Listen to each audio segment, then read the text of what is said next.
Copy, বাঁধাকপি, বাঁধাকপি রান্না হবে আজকে। হাতের দিকে দেখা।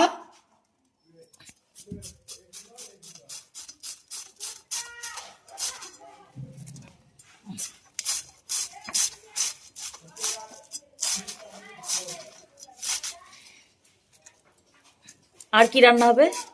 ধনিয়ার পাতার বাটা। ধনিয়ার পাতাটা কোথা থেকে, কত টাকা দিয়ে নিয়েছো? এটা আমাদের এই টপ থেকে উঠাই নিয়ে আসলাম। কুমড়ার চাল, কুমড়ার গাছটা ঢেকে গিয়েছিল, ওটাকে বার করে দিলাম, এটা নিয়ে আসলাম। এই ধনিয়া পাতা কাঁচা লঙ্কা দিয়ে বাটা করব, আর টমেটো, ছোট ছোট আলু, বাঁধাকপি দিয়ে ঘন্ট করব। আর ওই টপ থেকেই 12 মিশালি শাক তুলেছি, এই যে শাকের ভাজা করব। এই যে এই যে 12 মিশালি শাক তুলছি, এই যে বতুয়ার শাক, এই যে ডাঁটার শাক, সব শাক মিলে। আর এই যে নোনা শাক তুলেছি, এই যে নোনা শাক,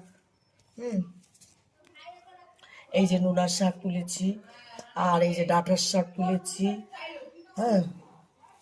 আর এই যে মানে বাগানে, বাগানে খুব কম বা বেশি 12 মিশালি শাকটাই হয়, তাই তো? বতুয়ার শাক, তাই তো? হ্যাঁ, এই যে বতুয়ার শাক।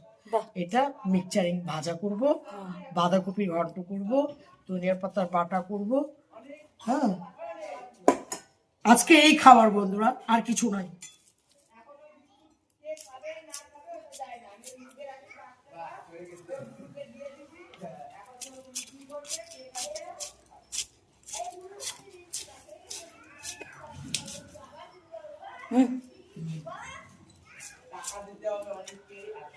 Tata tata.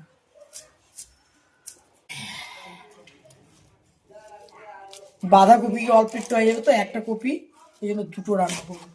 আর তাছাড়া ওরা মুড়ি দিয়ে খেতে ভালোবাসে, সবজি, যে কোনো ভালো সবজি হলেই মুড়ি দিয়ে খাওয়া পছন্দ করে। কপিটা বেশ সুন্দর লাগছে বন্ধুরা।